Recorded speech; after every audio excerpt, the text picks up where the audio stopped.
안녕하세요. 김유갑의 경제부동산입니다. 구독, 좋아요 부탁드립니다. 거래가 완전히 끊기면서 다급한 매도자들의 초급매가 하나둘 늘어나고 있습니다. 서울은 매주 상승폭이 둔화되고 있으며 지방은 한 주가 다르게 무섭게 추락하는 상황입니다. 집값이 소폭 하락하다가 폭등하기를 벌써 수십 차례 하였기 때문에 언제 거품 폭등할지 알 수는 없지만 정부가 집값을 잡을 의지만 있다면 부동산 추락은 기정사실입니다.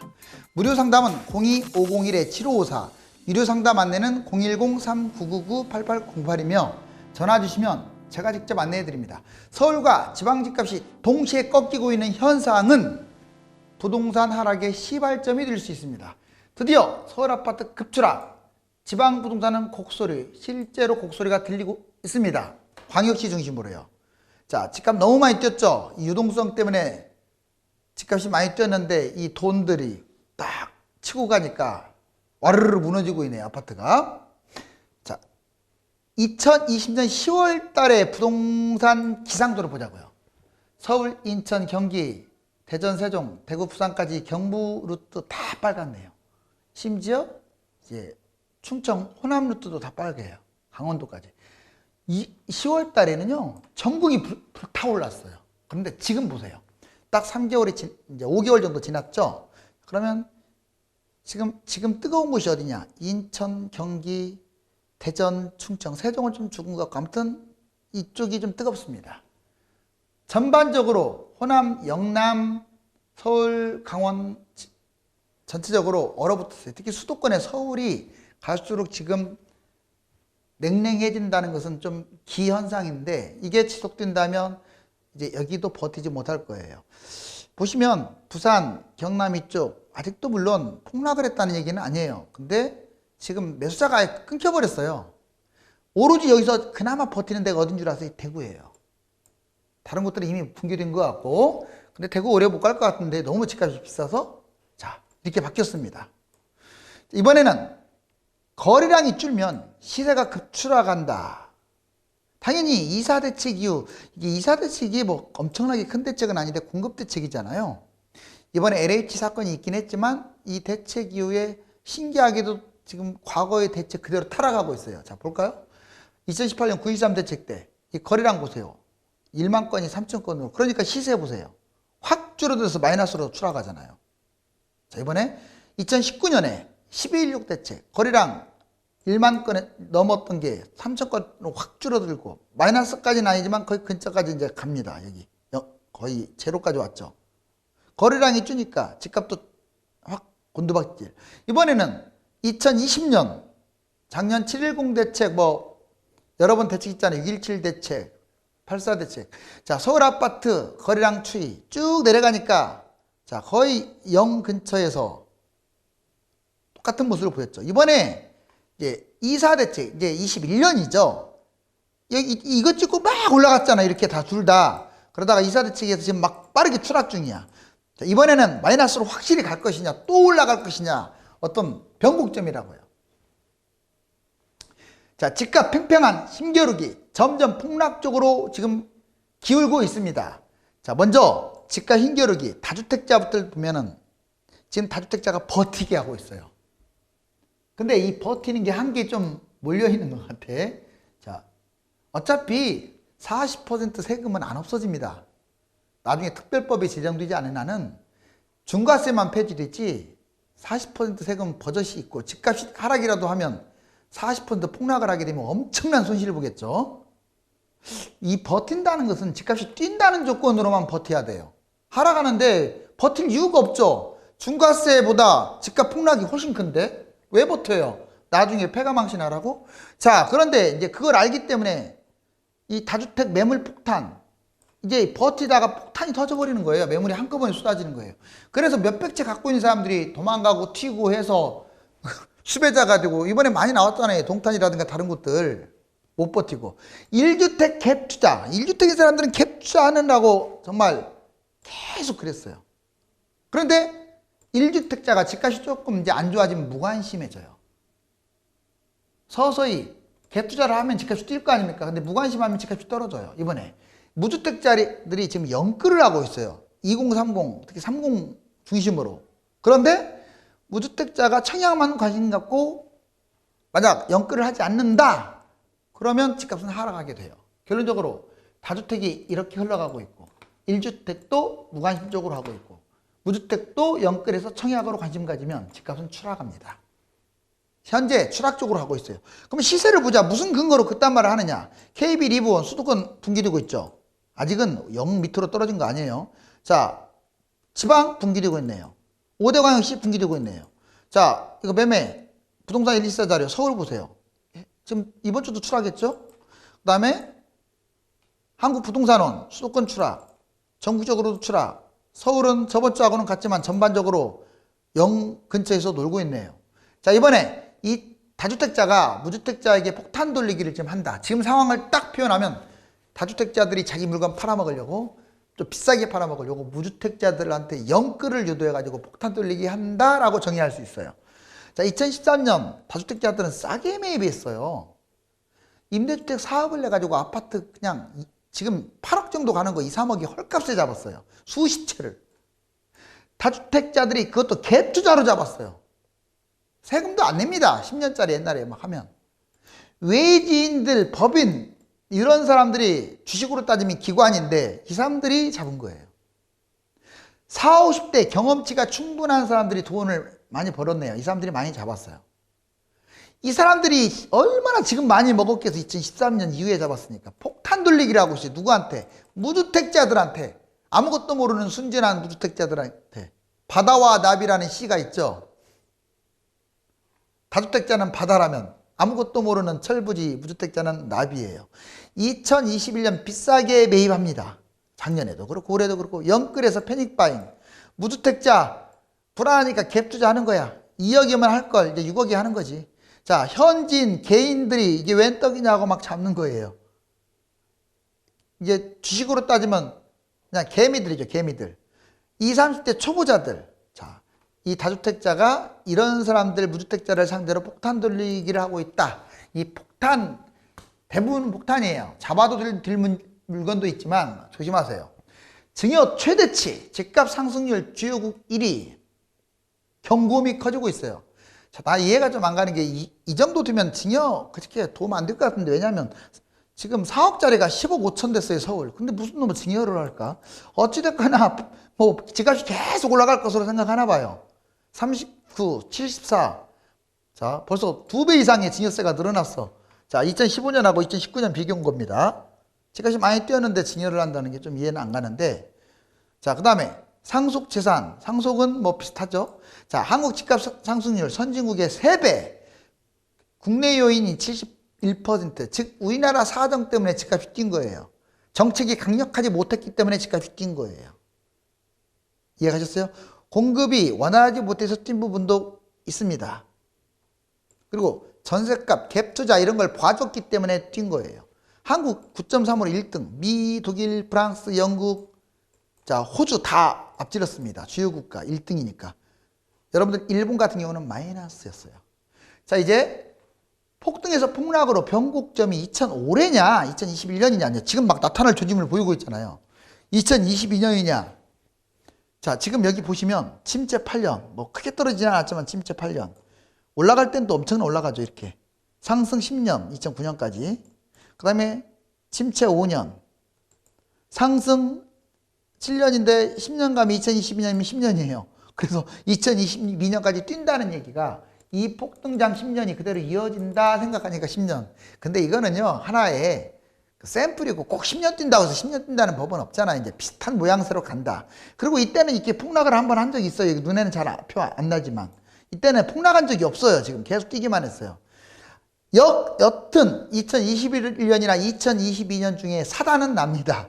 자, 그럼 이제 하락기가 대략 한 많이 갈 것 같은데요. 보통 하락기 보면 5년, 8년 이렇게 간 거 보니까 5년 가요. 그러면 21년에 떨어지느냐, 내년에 떨어지느냐. 확률적으로는 제 생각에, 자, 지금 만약 떨어지게 되면 4월, 5월에도 추락할 수 있어요. 대세 하락이 5월 달에 올 수도 있습니다. 근데 또 올라간다. 올해 내내 뛰어요. 이제 또 폭등합니다. 또 올라간다. 올해만 뛰겠어요? 내년까지는 안 가겠어요? 뭐. 자, 대통령 바뀔 때까지 계속 뛰겠죠. 자, 이제 강남, 서울, 신도시, 위성도시, 이거 확실한, 이것도 아주 중요한 근거 자료예요. 강남, 서울, 신도시, 위성도시. 이게 왜 이렇게 적었냐면 이 순서대로 나쁘잖아. 강남이 제일 좋고, 그 다음 서울, 그 다음에 신도시가 좋고, 그 다음에 위성도시가 좋아요. 물론 이 내부에서도 좋은 거 나쁜 것이 있죠. 제일 안 좋은 건 지방입니다. 누가 뭐래도. 자, 이거 집값 거품 폭등 시기. 자, 보세요. 여기 개포 주공 5단지 2013년 15년 되니까 날아가 버리잖아요. 집값이 계속 뛰었네요. 15년에 뛰었어 집값이. 냉철하게 말하면 14년부터 뛰었어. 여기 보면. 근데 안양 평촌 봐봐요. 아니, 두 번째 그냥 서울 마포 레미안 공덕도 좋죠. 근데 강남은 아니잖아요. 그래도 강남이 아니라고 얘가 언제부터 뛰었냐면 거의 2016년부터 뛰었어요. 여기 보세요. 그래프 거의 미동도 없다가 16년부터 날아갔죠. 강남 뛴 다음에 한 1, 2년 있다가 뛴 거야 얘가. 이해 가셨죠? 그럼 이제 세 번째 안양 평촌은 분당 평촌을 같이 보시면 돼요. 이제 신도시입니다. 자, 얘는 무려 16년까지도 움직이지도 않았어. 서울이 이렇게 뛸 동안, 강남이 뛸 동안 움직이지도 않다가 18년에 뛰었어요. 동그라미 쳐놨죠. 18년부터 날아갔네요. 늦게 뛰었다 이 말이에요. 신도시가 다 그랬어요. 이때라도 잡았으면 땡 잡았겠죠. 그 다음에 4번 보세요.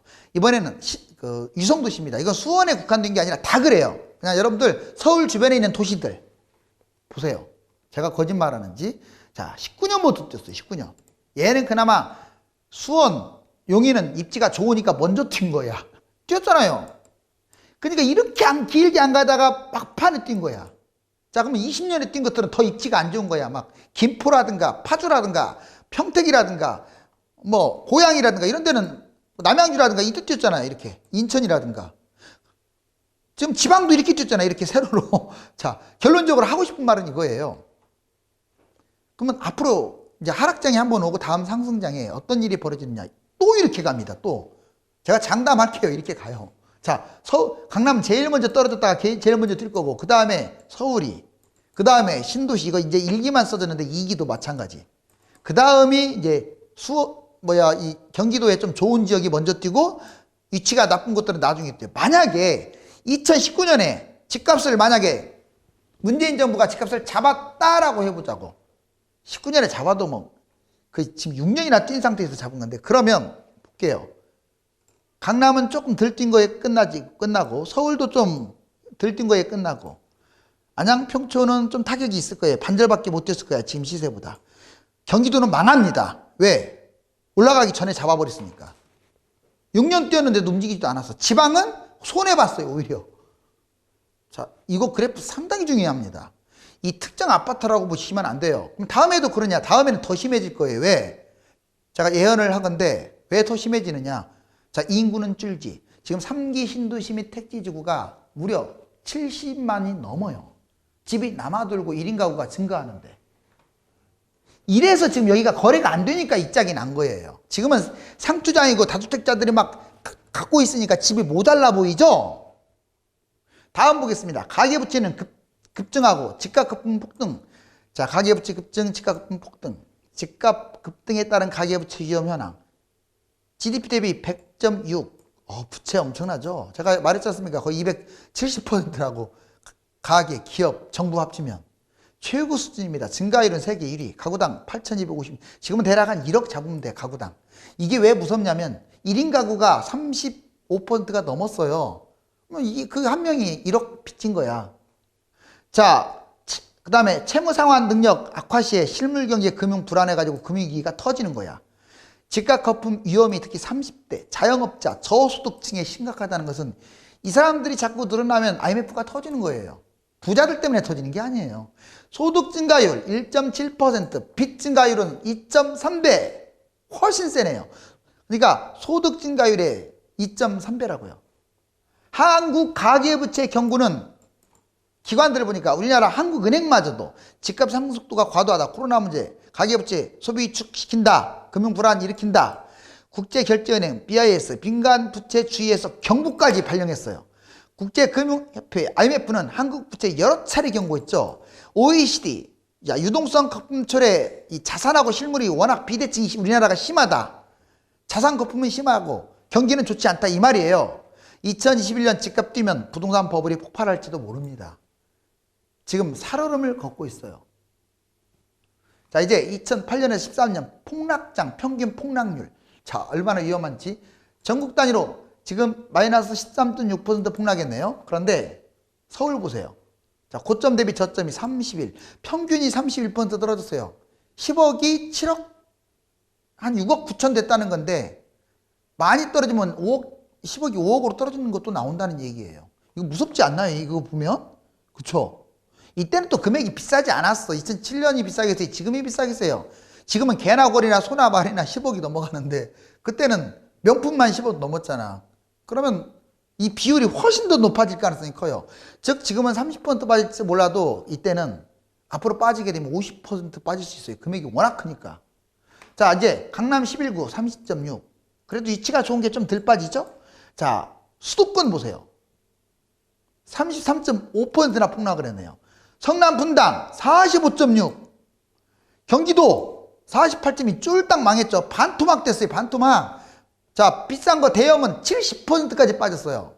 거짓말하는 거 아닙니다. 대형 최소 60에서 70 다 빠졌어요. 경기도. 무섭죠? 이것도 거래가 안 됐어요. 그럼 다음엔 더 끔찍할 수가 있어요. 지방? 자, 여러분들 지방 사겠어요? 여기 사겠어요? 여기 사지. 이거는 나의 어떤 생각이 중요한 게 아니에요. 여러분들이 한번 객관적으로 판단하시라고. 그래서 막 지방도 괜찮은 곳이 있겠지만 너무 막 고가 막 15억, 20억 이거 조심하시라고요. 자, 이제 매물 폭탄, 폭락장이 쏟아지면 집값 대폭락. 차라리 다주택 매물이 지금부터 나와야 돼. 그런데 만약에 대세 하락장이 언젠가는 올 거 아니에요. 그때 폭락장에 가뜩이나 3기 신도시 택지지구 매물 쏟아지는데 그때 막 분양하잖아요. 그게 터지는데 팔지 않았던 다주택자들이 토해내게 되면 난리 납니다. 그때 임대사업자 연말까지 뭐 160만 원 임대사업자 그다음에 다주택 매물 엄청나죠. 한 250만 가구 정도 돼요. 다주택자가 250만. 자, 양도세, 중과세 엄청나겠죠. 그리고 법인 매물, 이미 법인 매물은 그래도 상당히 나왔죠. 자, 그리고 부동산 공급 대책 이거 보세요. 수도권 127, 서울, 경기 여기 플러스 83만, 200만이야, 200만. 이 공급 대책. 이 매물 말고도 이때가 언제다? 25년이 될 가능성이 커요. 25년이 바닥이면 빠지는 게 2021년이나 22년 중에 하나일 가능성이 커요. 또 대통령도 바뀌잖아요. 자, 그 다음에 여기 보시면 2008년에서 2013년 폭락도 시작될 수가 있다. 여기 얼마나 빠졌는지 보여드릴게요. 자, 2008년에도 빠졌지만 9년 여기 파란 것이 다 빠진 거야. 2010년에도 11, 12, 13년 엄청나게 파란 게 많죠. 무슨 누가 올라가기만 한데 서울은 안 빠진다고요? 자, 이거 지금 서울이에요. 서울. 여기 서울이라고 써 있어요. 대폭락합니다. 그러다가 14년도 일부 올랐다 떨어졌다 이제 왔다 갔다 하다가 15, 16, 17, 18 계속 뛴 거야. 이제 파란 게 안 보이죠? 이처럼 폭등만 하는 게 아니라 폭락도 합니다. 다만 폭등이 더 크니까 우상향을 해요. 조심할 점은 모두 다 우상향하는 게 아니에요. 입지가 떨어지는 곳들은 한참 있다 우상향하는 거라서 조심해야 돼요. 자, 이제 정부 정책이 왜 중요한 줄 아세요? 가장 중요한 거 두 가지를 누가 말하라고 해요. 하나는 정책, 또 하나는 뭘까요? 심리입니다. 부동산 심리. 근데 이게 정책과 심리는 일치해. 정책이 강력하고 믿을만 하면 부동산 심리가 좋아져요. 그러니까 집을 매수 안 하려고 하는 거야. 근데 정책이 강력하지 못하고 신뢰감을 잃어버리면 불안하니까 집을 매수하는 거야. 지금은 두 가지가 지금 다 안 좋아서 집값이 뛴 거예요. 자, 대책이 효과를 발휘하면 부동산 하락 전환, 무주택이 자, 하락 전환하고, 그 다음에 대책 효과가 실패하면 부동산이 올라가겠죠? 자, 이제 부동산 폭등장에 지금 상황에서 이런 말 귀담아 듣지 마요. 집값은 오르면 안 떨어진다. 부동산은 계속 우상향한다. 자, 기득권층이 집값을 끌어올리니까 안 빠진다. 뭐 이명박 때는 기득권이 없어가지고 폭락했나요? 자, 과거 집값이 떨어진 적이 없다. 왜 없어요? 아까 그래프 보여드렸잖아. 실거주 장기 목적으로 자 매수한다. 이렇게 그러면 언젠가는 올라간다. 그것도 제가 아까 서울 일부하고 강남은 폭등하지만 신도시나 경기도는 한참 있다 뛰어서 손해볼 수도 있다고 했잖아요. 자, 이것 때문에 안 떨어진다. 천만에 결국 폭락했어요. 이번에 반대로 폭락장이 왜 안 사냐. 부동산의 일부처럼 끝났다. 경제가 좋지 않아 떨어진다. 인구가 감소되고 1인 가구가 많은데 무슨 놈의 증가하느냐. 대출받고 무리하면 안 된다. 잘못 매수하면 평생 쪽박 찬다. 라는 말이 하락장에 유행했는데 결국 폭등했어요. 그러니까 폭등하면 폭락하고 폭락하면 폭등하는 거지 영원한 건 없다. 자, 드디어 서울 아파트 급추락하고 있다. 이 계단이 있네요. 자물쇠가 딱딱 채워졌는데 이게 아파트가 보여요. 자, 이 썩은 다리 동아줄을 굳이 밟고 이 아파트로 가시렵니까? 아니면 평평대로에서 막 그냥 뛰어가서 가장 좋은 걸 잡으시렵니까? 지금은 철저하게 수도권 중저가 저평가 실거주 내 집 마련이나 청약으로 접근하는 것이 좋으며 무리한 투자나 영끌은 삼가하는 것이 좋겠습니다. 내 집 마련과 투자에 고민이 있는 분들은 주말을 이용하여 문의 주시기 바랍니다. 감사합니다.